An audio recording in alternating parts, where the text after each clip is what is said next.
Hi Minal, hi Usha. Welcome to Lux Books, Virtual Lux, where we talk all things luxury. And I, Riti Doshi, editor of Lux Book, am extremely pleased to have you both talk about collecting jewelry. So, I would like to ask, why is jewelry so important for us Indians? So, Usha, if you could give us just some quick historical background about that. Hi, Radhi, and thank you for having me join this conversation. Uh, Jewelry for the Indian is as much a part of the body as clothing is. And sometimes, if you look at ancient Indian sculptures and miniature paintings, jewelry sometimes even takes precedence over clothing. They might not be wearing clothes, but they are always bejeweled. So jewelry, is actually a multifaceted personality. It kind of takes a life of its own in the Indian cultural context. Jewelry is a form of savings. Of course, it's all about adornment, beauty, seducement. Uh, but then, it goes beyond because every piece of jewelry has a meaning. The gemstones have meaning. They are kind of very amuletic. Sometimes the jewels serve as amulets. They draw good luck to the wearer. They repulse bad luck from the wearer. And they're symbols of fertility. And importantly, jewelry is worn on certain parts of the body that actually keeps the human body in perfect equilibrium. Which is why traditionally, people pierce their nose, they pierce their earrings. Once you got married, you wore toe rings. Belts and girdles were clasped around the waist, or a beautiful amulet inscribed with verses is worn either very close around the neck or around the upper arm. So, it's kind of all these things come together to mean jewelry. And of course, it's all about great design, great aesthetics, absolutely world class craftsmanship, a craftsmanship tradition that has continued unbroken, spanning more than 5,000 years. I mean, there is nowhere in the world that you can see the kind of beauty and craftsmanship that you can see in Indian jewelry. In a nutshell. I'm sure there's so much more to that.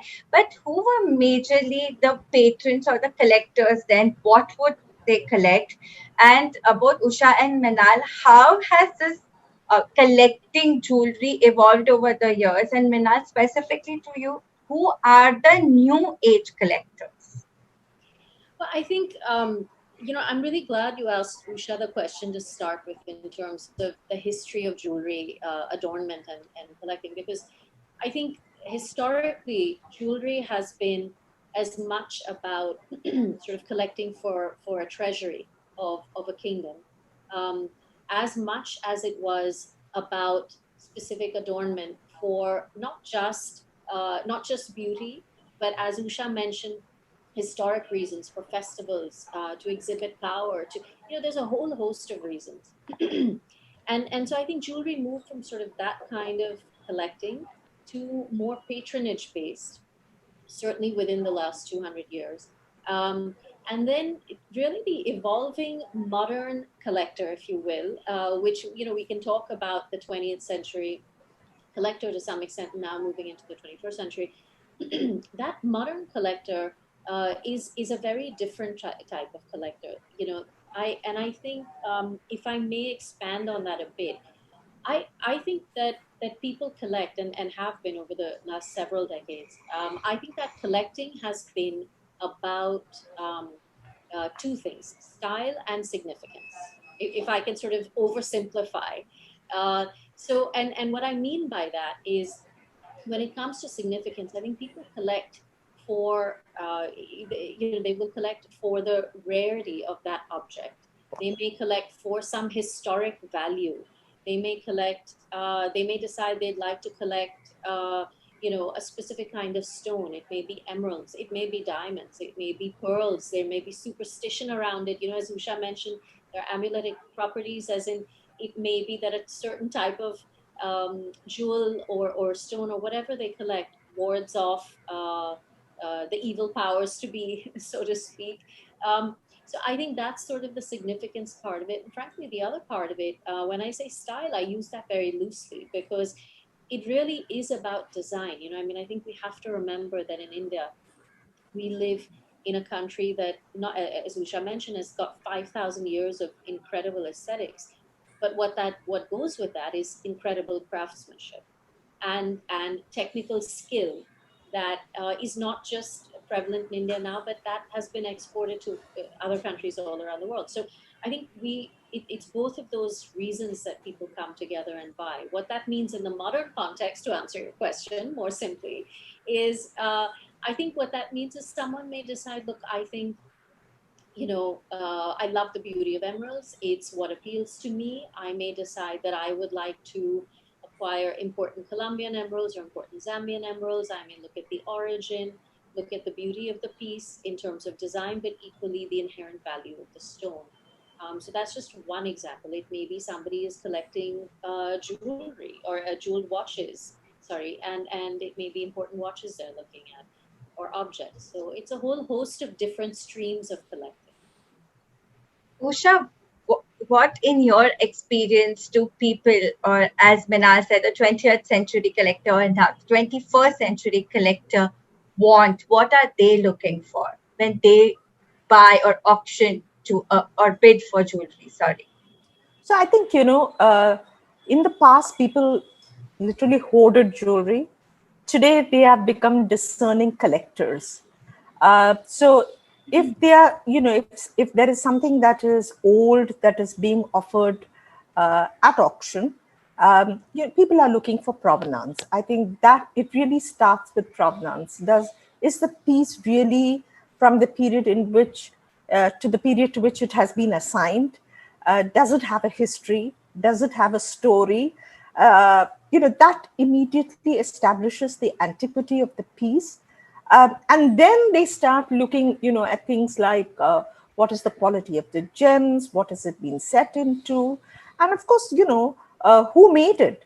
Today, there's a lot of importance attached to who made this piece of jewelry, and also, the confidence that they have from whom they are buying. Um, Today people are more careful. They will especially the very discerning collectors don't want to take the risk, because stories being cheated, stories of we spin great stories and the market spins greater stories amongst the dealers and things like that. So an auction house, therefore, when they come to an auction house, all that is taken care of for them, because that becomes the final point of reference, because the auction house, with its team of experts, has already done the entire backstory. They have already researched the piece, they already guarantee its authenticity, they've checked the gems. So that comfort level is there for serious collectors. Not that they don't buy from dealers also, but sometimes they actually turn back to the experts in the auction houses to authenticate those pieces too. So it actually plays two roles. One, of course, within the auction sphere itself, but also as I don't know if this is a correct word, as authenticators of something that is not easy to authenticate. I'd like to actually touch upon something Usha said, which I felt was very important. When she started, she talked about this idea. She said, well, you know, early on, Indians hoarded jewelry, and now there's a discerning collecting. And it actually is such an important point in terms of our history. The fact is, we're a young nation, right? And if in the mid 40s, the idea of buying gold, of buying jewels as a storehouse for wealth, as a long-term hold, and the ability to then liquidate that asset that holds its value in a time of need was very ingrained within this 20th century collector, if you will, at that time. And rightfully so. I mean, let's look at the world today. When there's uncertainty in the world, there's always a flight to quality with assets. So people do consider buying jewels, they do consider buying precious metals. I mean, we see the price of gold moving up so dramatically this year. And as a result, that idea of investing money into jewels and jewelry as a store of long term wealth, as a safe harbor asset, is what led to a great deal of that hoarding. And obviously, we moved on from there, as she was saying. But it's a very important point as you bring up today's collector. So, obviously, we have people who are collecting. Simultaneously, we also have people who are selling. I mean, people who want to give their or put their jewelry on auction. So, how hard is it to source the right kind of pieces, to get to the right kind of people, to find out and figure who's owning what, and especially in the Indian scenario? So, how do you go about doing it, Minal and Usha? Well, for us, I mean, obviously, our sourcing comes from individual families. It will come from dealers. It will come, in some cases, from manufacturers or designers. And all of those aspects, really, when we put a catalog together, we are looking for exactly what I mentioned earlier, those two S's, if you will, the style and significance. And why do I emphasize that? It's because when that piece of jewelry goes into auction, um, there has to be some element of either uniqueness or rarity that attracts bidders to it. And what the auction does is then, gives it a transparent public platform whereby you can offer your jewelry for sale. Um, so coming back to in terms of how to source, uh, it's really a tricky one, and um, it's not an easy answer because unfortunately, as I mentioned, when people are looking to liquidate jewels as an asset, clearly it's a time of need, or it's at a time when perhaps assets or wealth have to be dispersed to the next generation, or whatever the case may be. So it's usually a pretty significant event that leads to this. Unfortunately, it may be some form of distress, such as a death in the family, or it may be another form of distress, such as divorce, or something whereby they've got to liquidate it. And often those are the times we have people come to us with pieces that are in their estate that they would like to Usha? And I think, yeah, just to button on, I mean, I think in the past, I would say even as recently, maybe 30 or 40 years ago, as Minal was saying, when they want to liquidate an asset, their first choice was to go to the family jeweler or the local jeweler, who only liquidated it in terms of the weight of the gold, which when melted down, taking into consideration the loss or the purity of the gold, and some kind of valuation of the gemstones. There was nothing that was allocated to, say, design, antiquity, craftsmanship, history, sentiment of that piece that might be in the family. Has it been published somewhere? Is it museum quality? Is it a collector's piece? Is it a rare gemstone?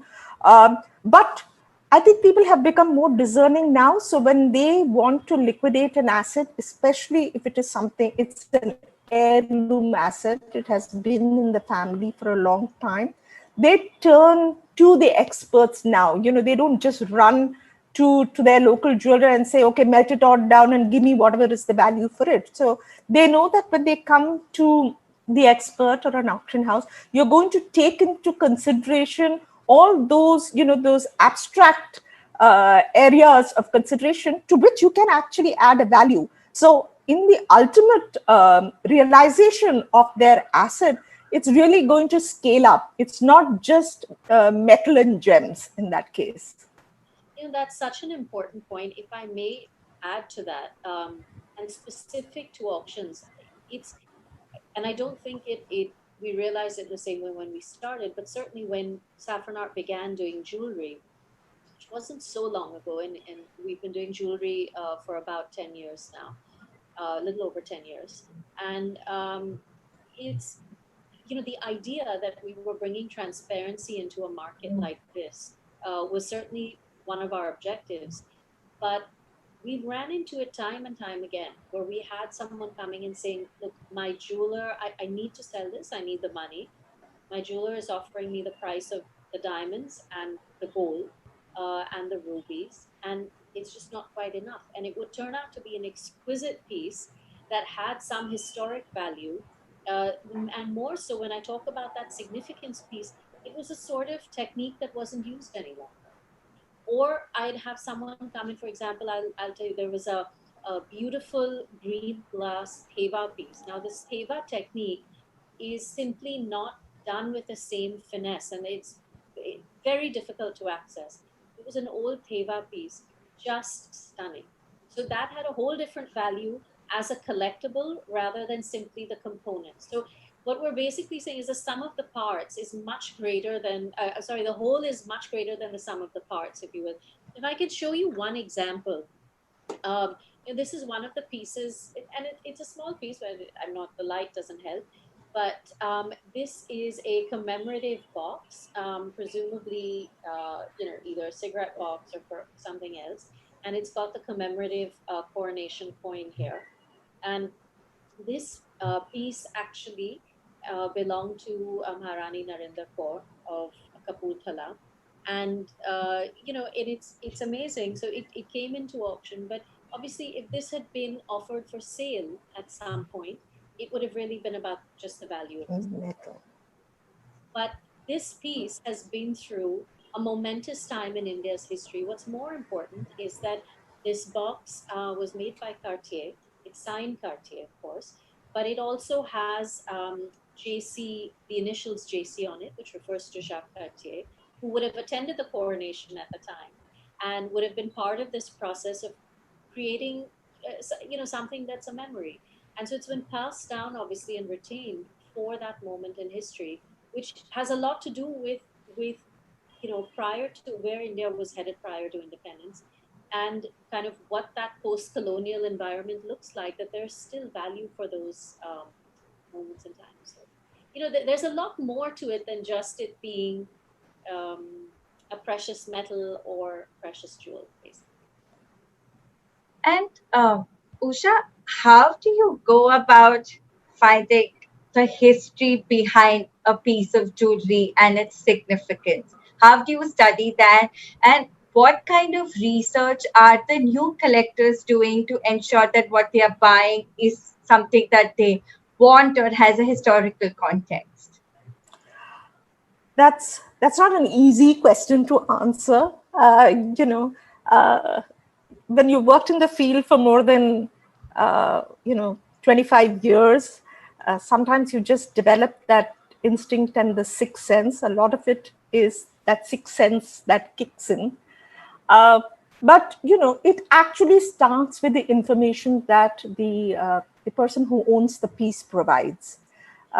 Sometimes this information, and as a historian, I can kind of go through that information and see how much of it is story and how much of it is real, because the information comes, a lot of it is often padded with great stories because they think the story is going to add value to the piece. So I think the important thing is every piece of jewelry that you first see can actually be assigned to a period of manufacture. Perhaps not precisely, but one can narrow it down to a 19th century, a 17th century, an 18th century. And within that, you can start then narrowing it down to the different, the first quarter, the second quarter, the third. So that kind of narrowing down starts with, in terms of, as Minal said, the craftsmanship. As far as the theba piece was concerned, you see the kind of technique that was used. You see the kind of gemstones that were used. You see whether the design of that piece fits in with the date that is being told to you by the person who owns it. So somebody will say, this is 500 years old. And, when you look at the piece, it just could not have been made early, any date earlier than the late 19th or the early 20th century. So you start assigning, you kind of, you start slotting them into those very clear compartments. And then it's, ultimately it's all about how many of such pieces are survived. And every piece, I must emphasize that every piece that is old is not necessarily a great piece. Today, if you look around the market, there are great manufacturers, there are great craftsmen. There's also a lot of rubbish that is there in the market. And it was the case even in the past. jewelry was being made from the Maharajas down to the lady in the village. So naturally, it depended on what they could afford, how much money that they were willing to spend, what was the materials that were available. Every craftsman is still not a great craftsman. So you take all these things into consideration, and that's really when that sixth sense comes in. It's not something, it's kind of all happens at the same time in your brain when you're looking at this piece, and then it kind of fits in. Once you have slaughtered it and established the provenance and the history, then the rest of it becomes easy. And a lot of research. It doesn't all come from the mind. You look at comparable items that have been offered for sale by auction houses around the world, or comparable pieces that you have seen published that might be in a museum somewhere, or pieces that you've been privileged to see in a family collection somewhere. So kind of, it's like a computer database that all comes together. You're drawing upon all these visuals that you have seen, and then you kind of assign that piece. So, if a collector wants to buy something, collect something, what are the kind of things that he must do or she must do? What are the factors that he or she needs to check in before buying that particular piece, Minal? Gosh, it really depends what what the piece is. Can you repeat the question? Actually, I'm wondering whether you want to phrase it more towards the authenticity Uh, angle that Usha was discussing, or just in terms of the first assessment of it. okay, so I'm a young collector Okay. and I have decided that I want to start collecting jewelry. So, in terms of starting me out, what are the guidelines will you give me? So what do I need to look at? What kind of research do I need to do? Who do I have to speak to? How do I start building my jewelry collection? Okay. I will actually personalize this in some ways and talk about some of the things I did over time. Not that I certainly in terms of I think this applies to collecting in general. So whether you're looking at art, which is much more my bent towards collecting, or you look at jewelry, or you look at other collectible categories, I think the most important thing is about training your eye. And I want to sort of point to something Usha said, which is that, you know, after looking at so much jewelry and seeing pieces, it all sort of filters in your head where you say, you know what, that's superb quality. I like that. And that takes some time to build up. And it really is building up your eye as you would build up your ability to listen to music. So you train your ear. But having said that, I think there's obviously some basics. So understanding stones, jewelry and stones, diamonds, rubies, pearls, emeralds, understanding the quality of those gemstones is important. So I know when, in terms of starting out, I did actually study quite a bit of that. I mean, in my case, I did a GIA course, but uh, it was out of interest, and not everybody wants to do that. So I think the other option is speaking to experts and sitting down and looking at something. I mean, if I may, um, and I'm going to sort of do this because you had wanted me to show some jewelry as I talk about these things. But um, if I, let's say I'm I'd like a small ring. If I'm looking at something like this, okay, lovely ring, beautiful design. But what's exciting about this is not just the design. It really is the fact that this ruby is an unheated pigeon's blood ruby. Its origin is Burma, and these are quite difficult to come by. It's a very clean stone, and it's a beautiful color. So it's the then the sort of quality you look at and say, all right, I know I'm buying something of quality, and as I look at it as investment value as well as aesthetic value, I'm not going to go wrong. So it's those basics that one can start with. Having said that, um, let me try and sort of pull out a slightly different feel to this. You could look at older jeweled objects, for example. This is a jade piece that's been encrusted with rubies and emeralds. So I mean, from its aesthetics, it's beautifully done. And again, it's a small, it's a collector's piece. Going back to slightly more difficult aesthetics to learn about and train your eye, I think some of the things Usha talked about, it's a bracelet, okay? But if you look at it, it's incredibly thin. And then you look at the back of it, and the enameling on this is exquisite. It really is beautiful. Often when we do try and evaluate enameling, I often refer back to Usha's books, because she's done an amazing sort of like a mini compendium almost of enameling techniques and design. So it's about learning how to look at various aspects, whether it's the stone, whether it's design, whether it's a technique. It's evaluating those aspects of what it is you want to buy. But if I were to say, look, I've got a little bit of money. Just on the more practical side, I've got a bit of money. I want to put it into jewelry. I don't want to go wrong. Let me do basically what Usha is saying, which is when you go to an auction house, there's been a bit of curating that's been done on the design side in terms of authenticity or evaluating a piece. That work's been done for you. So maybe I'd like to jump in and buy something, a bit smaller. One of the things we're doing is no reserve auctions. So there may be a lovely piece, maybe a pair of emerald earrings, for example, that are estimated at 4 to 5 lakhs, or 3 to 4 lakhs, in that range. And if on that day the bidding doesn't move up as much, you may end up getting it for 2.5 lakhs. It's just a great buy. But aside from that, I think at the end of the day, if you're buying something of good quality, you do sort of need to put the funds aside and make that purchase. And I don't mean that just for jewelry, but even with art as a collector, I think the most difficult purchases I made, whether I was young or now when I'm much old when I'm old, uh, are about having to stretch to make that purchase. So the most difficult purchases were probably some of my wisest purchases, looking back.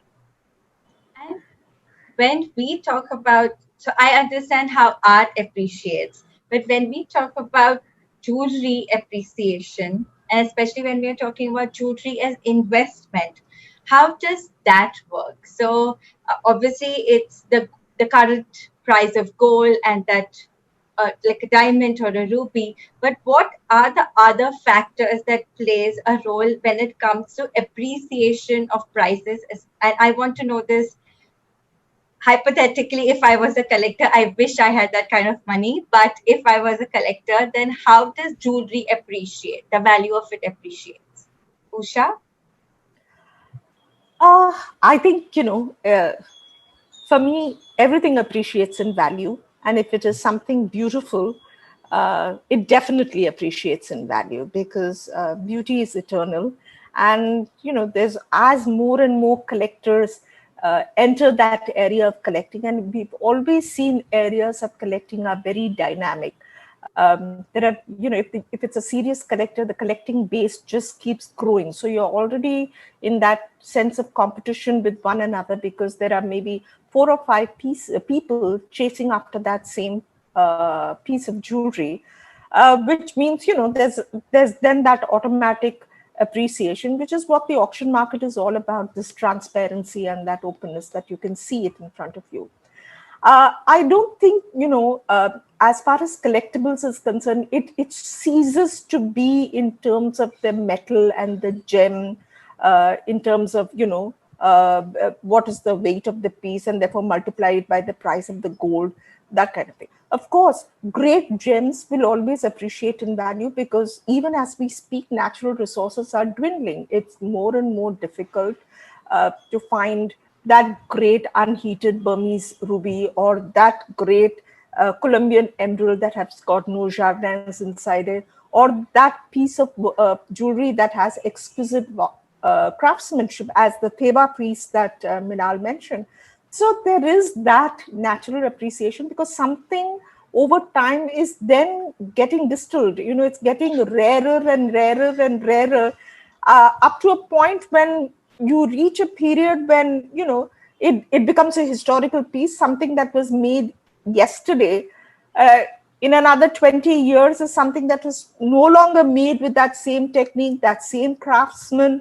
So it becomes, in that sense, it then becomes something that's very collectible and appreciates in value. Minal, any thoughts on this?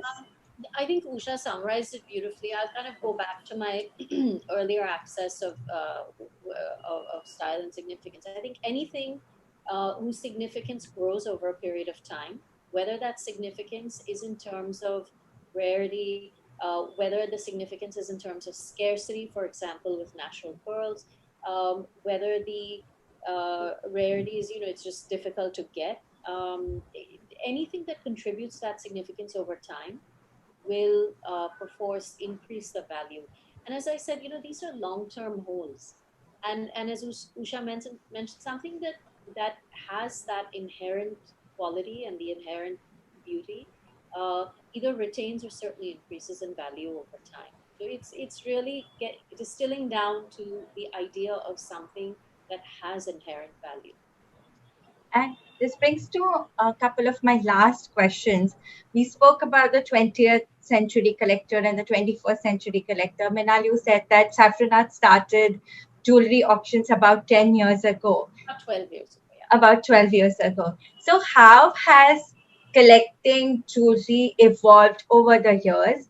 And who are the 20th or the 21st century jewelry collectors? Are they professionals? Are they businessmen? Are they men? Are they women? What age group are they? So could you please just tell us about the collectors today? Um, well, I think this is a question we can probably both jump in on.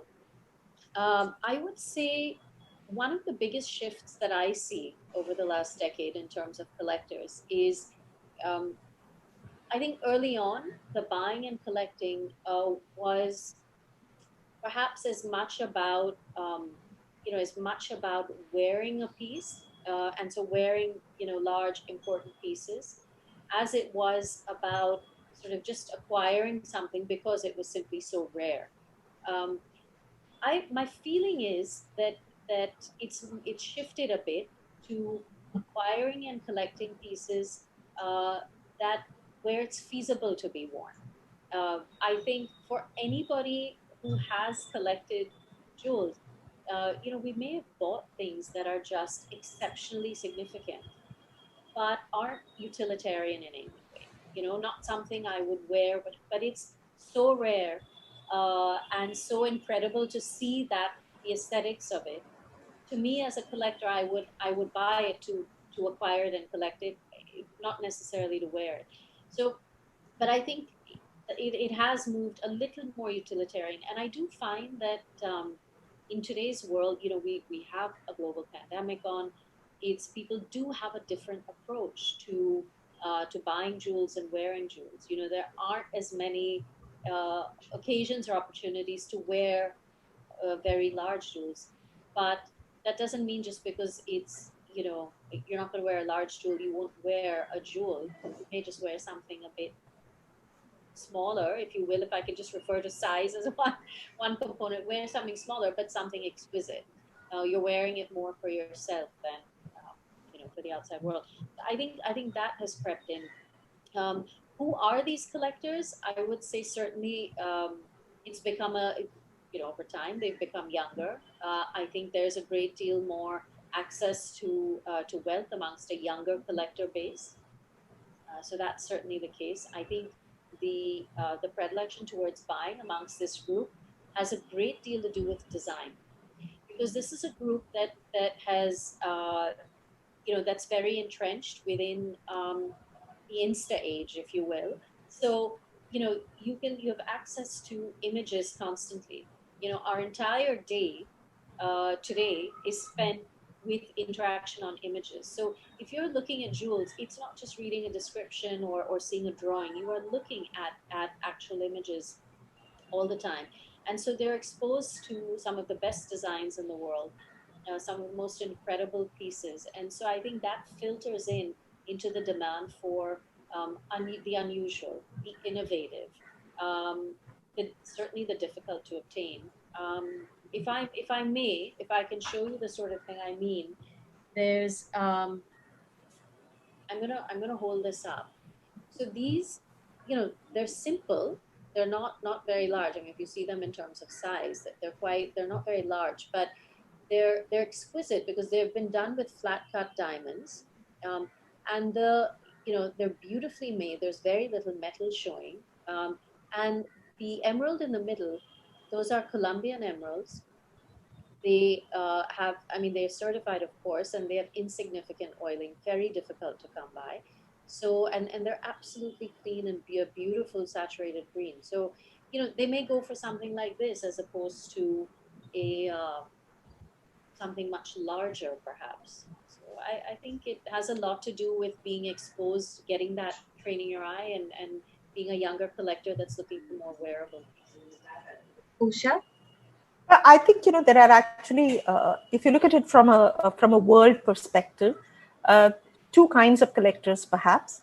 You don't see the first kind too much in India still, but they are the people who are buying the big pieces that Minal mentioned, because eventually, they're building up a collection in the sense of, maybe setting up a museum or gifting that collection to a museum.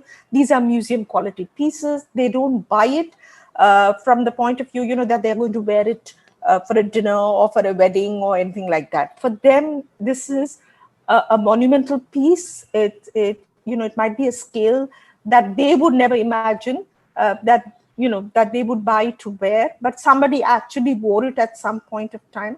So it goes into an area of collecting which is not necessarily wearable art.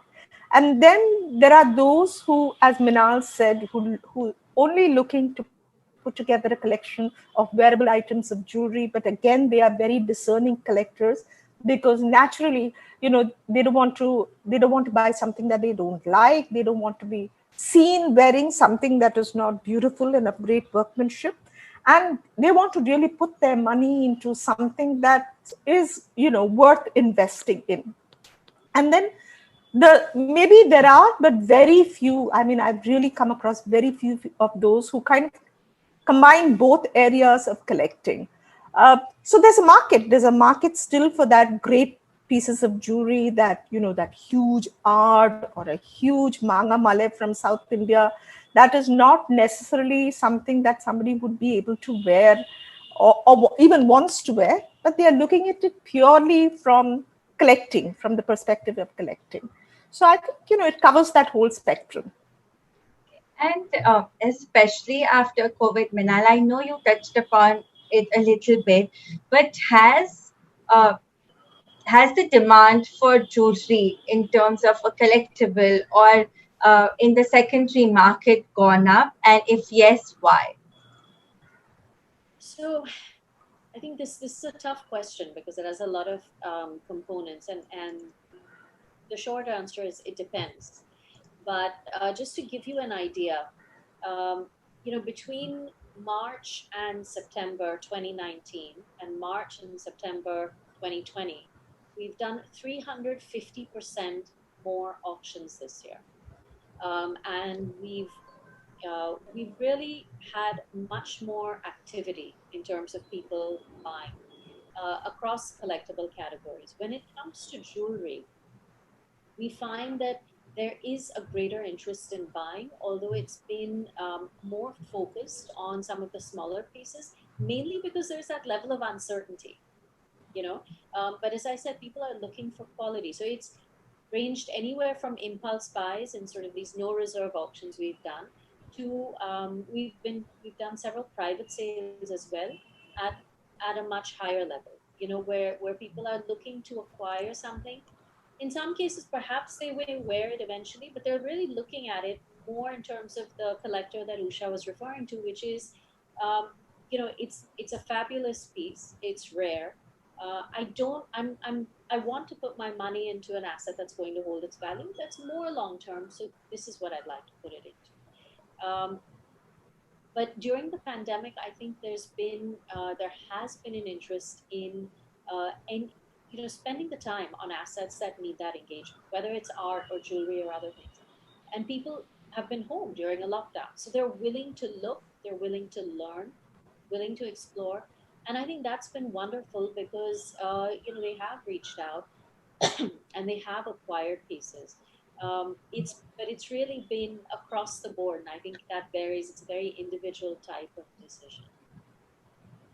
Usha, what kind of change have you seen, and how do you see this progress? So, what, if I may ask, is going to be the future of collecting jewelry in India, according to you? See, my greatest happiness lies in the fact that it hasn't gone out of fashion.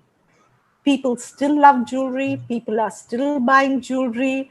Everybody, there are those naysayers out there who say, oh, all this is dying out. Who's buying jewelry anymore? Nobody wears jewelry anymore.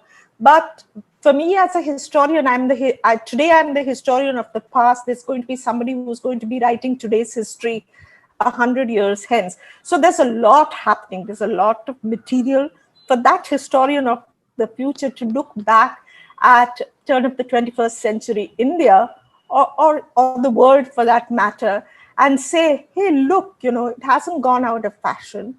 People still love jewelry. People still wear jewelry. And here is something that we can study and document. So I don't think, for me, it's a great encouragement that, it endures. This love for adornment endures. And everything that is associated, in my opening remarks that I told you, everything that is associated with jewelry, at least in India, which is such a tradition, still a very cultural, tradition-bound country, all that still endures. So people are still buying fabulous jewels. They're willing to invest a lot of money in that suite of jewels that is specially meant for their wedding day. Even though they will never wear it, perhaps it will go into a locker, but they will not sacrifice that or compromise on that. And I have never heard anybody say, I've decided I'm not going to buy any jewelry for my wedding, and I'm not going to wear anything great. I'm just going to go with these tiny little pearl earrings or a gold chain. No, that those special days continue in India, which is a great buying season. And then, as Minal said, the younger collectors have become the younger generation is becoming uh, more sensitive. They love things of beauty. I think they have the added advantage, of course, of traveling, visiting museums, being highly educated. And India, let's face it, under Saffronart, for example, where this whole art market has opened up so much, and with all their online offerings, where were we 20 years ago? We didn't have this choice. We needed to get out of our homes and go to the dealers. Where were they? There might be a dealer in Delhi, there might be one in Chandigarh, there might be one in Bengal. But here is the single platform that is offering India right here, and especially on the screen in front of you. So, if anything, I think more and more, as we see, as time goes by, we'll see more and more people kind of being attracted and drawn into this area of collecting, which is great. I think we need collectors because we need to preserve history. And on that note, Minal, would you like to tell us a little about your upcoming auctions and which are the highlight pieces which people should definitely be looking out for? Sure, happy to do that.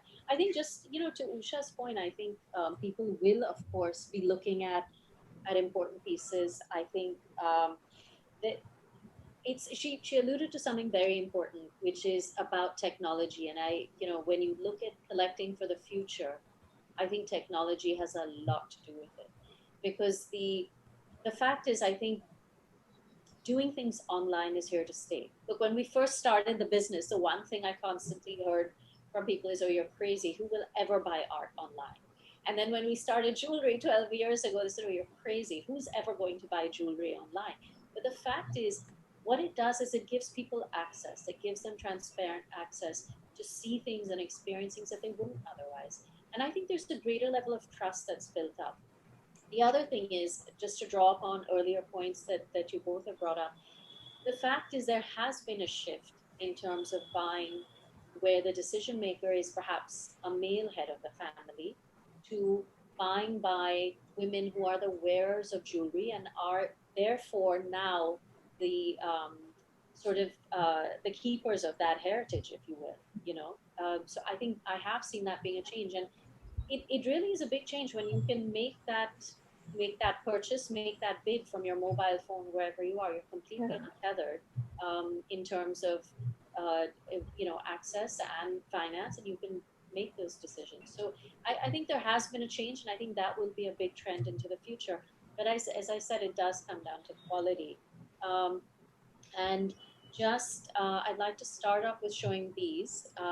These are a pair of Zambian earrings, Zambian emerald earrings, and they're called Melon Balls, and you can see for obvious reasons, obviously. But as you can also see, they're quite significant in terms of size. These are well over 100 carats, and they're absolutely gorgeous. So they've got little diamond briolets here. These are beautiful. They're estimated at about 55 to 65 lakhs. So I wanted to show you those. On a slightly different note, these are Colombian emeralds, and gorgeous because you can see the color. You can see that they refer to it as the fluidity or the water in emeralds, and these are really exceptional. I think they're gorgeous, gorgeous earrings. How much are those for? Estimated for? Those are. Um, I will. Do you want me to send you that list separately? Maybe that's easier because then if I go Yes. through each one, Yes. I No worries. like I Yes. said, I didn't want to make it too commercial. I'll give you a few. Yes. Um, uh, and then there's these. Again, these are Colombian. They're absolutely gorgeous, but beautifully done. As you can see, there's very little metal on these, and it's really all about those stones that are there.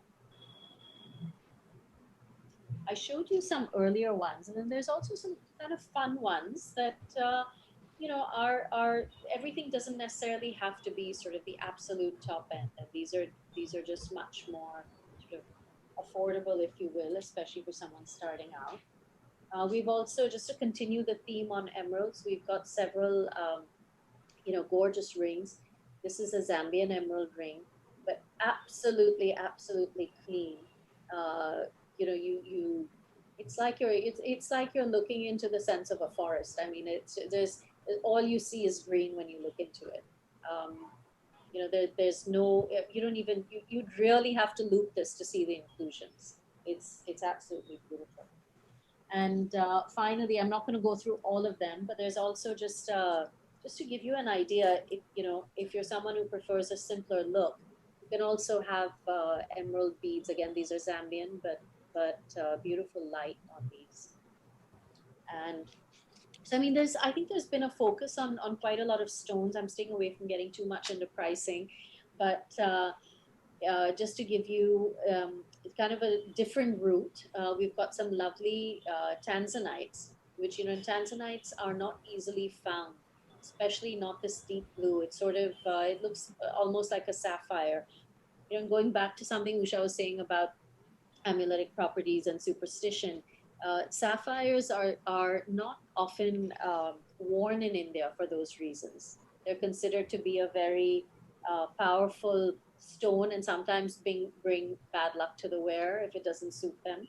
These are also Tanzanites again, but gorgeous blue. It's unusual to have them in rounds like this.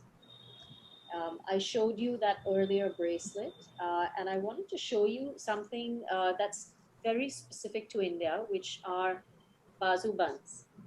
And they were very prevalent in terms of adornment and fashion.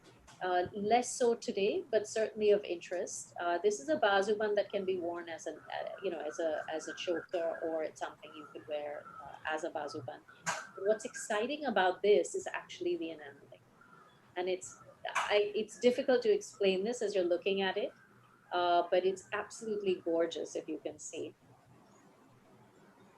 This is also another interesting bazuban, but again, these are slightly older pieces. And as you can see, the enameling on the back is spectacular. So those are some of the ones I wanted to just point out.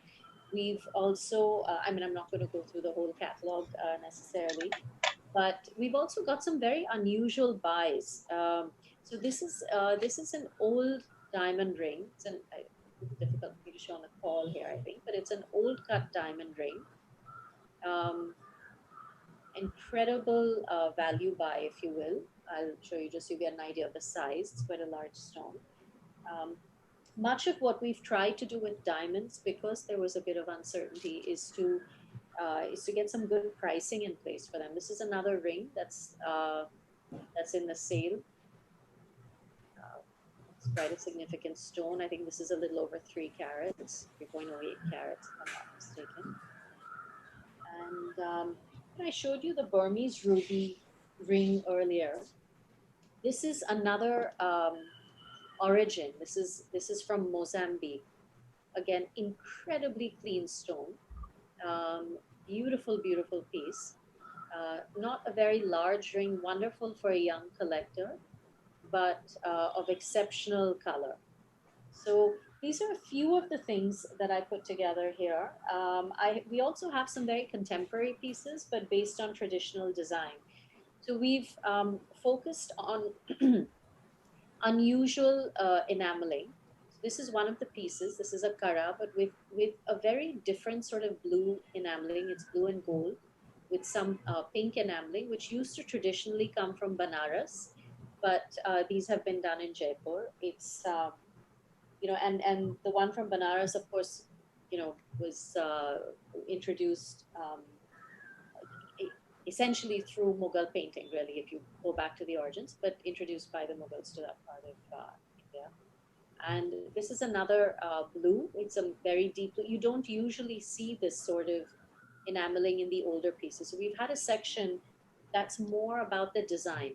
It's about taking something from our heritage and history and sort of repurposing the skill and the craft into a very contemporary piece. And I think there's a very important place for that in India going forward. As I said, we have centuries of incredibly skilled craftspeople, and I think it's important to celebrate that going forward. Minal, that collection was really very impressive. And now I guess I would like to end the session by asking Usha. Usha, if you had to collect something today, what would those three things, or what would that one thing be that you would absolutely collect?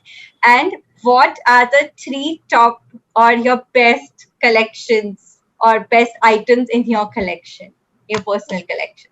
Oh my goodness, is that a tough question to ask with 5,000 years of a tradition and a geographical expanse of India? Where would I start? So, I mean, there were probably centers of collecting. So, I would like my collection to be pan-Indian. It would also be, representative across the different genres of collecting, in the sense it wouldn't all be all precious and royal, because we have such a fabulous tradition of silver in India, which is completely neglected, because, that really deserves much more importance, because in terms of design, in terms of craftsmanship. So, I mean, I love emeralds. Because not only because of the green color, because of this great romantic history that is associated with the emeralds, traveling from Colombia and South America all the way to India, where they were then cut and shaped and set into jewels. So yeah, it would be kind of it would be a very eclectic and diverse collection, because, this is my area of interest. Now, as far as great collections, of course, there are a lot of museums with great collections. What do I have personally that I love? Well, I would, again, go back to start with something that I got from my great grandmother, actually, which was, a Burmese ruby necklace with Burmese cabochon rubies. So it's very special, again, because of a very sentimental, historic connection to the stones. Something that perhaps I bought for myself. I kind of tend towards very traditional jewelry, not very modern, and I like them chunky, much to my son's anger very often, I always go for the chunky piece. I love earrings. I always wear a pair of earrings. So yeah, so maybe a pair of emerald earring. I would love the Tanzanites. Maybe acquire something in Tanzanite at some point, and silver. I mean, I would really, something that's very precious that I acquired on a trip to Jaisalmer is a pair of silver bazu buns, which I actually wear as bracelets. Those are very special for me because, I actually sat with the craftsman when he was making this piece of jewelry. So, for me, it has his fingerprints on every part of that jewelry. So that jewelry speaks to me a lot. How nice. Uh, so, any parting thoughts before we wrap up, Usha, Minal? I think, as I said earlier, it's great. It's the love for jewelry is here to stay. I think it's only going to grow as we go into the future. And in tough times, people tend to eat a lot, but there are crazy people like me who see a lot of jewelry. I'd love to buy a lot of jewelry, and I'm sure there are a lot of other people over there. So, we hope there are people who are going to be binging on jewelry, as we kind of go through this tough period. And if you've noticed, they're always during times when the world has gone through tough period, areas of collecting have become stronger because people have sought comfort in putting, their assets, putting their money over there. They are not very much in a rush to liquidate their assets in as much as they are to kind of build it up more. So I think, and the love for jewelry has not abated in the younger generation. I see you wearing a nice pair of earrings. I hate to see anybody without not wearing a piece of jewelry. So it's here to stay. And I think, we have a great future to look forward to. Minal? So, I want to actually uh, talk a bit about what Usha said as well. So Usha and I work on something very exciting together. So we've set up a jewelry conference that takes place. It's a biennial event. It takes place every 2 years in India, and we had a discussion between us that we were very keen this should take place specifically in India because this is really, I think, in many ways, the cradle of jewelry design for the rest of the world. And I think what we have to do, or what I would like to see us do, is to look inward at the incredible history of jewelry that India has to offer. I think whether it's in historic pieces or in contemporary pieces, I love that people are during this time, during this pandemic time, taking the time to learn, to see, to understand. And I think what will emerge out of that is a genuine interest in and a love for the history that comes with the aesthetics and the beauty of what we choose to buy, to acquire, to adorn ourselves with.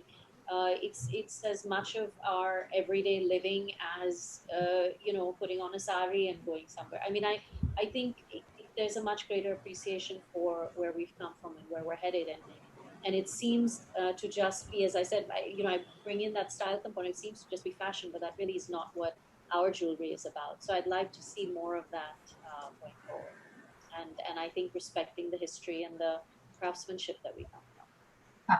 On that note, I really hope, like Usha said, that people do binge on jewelry.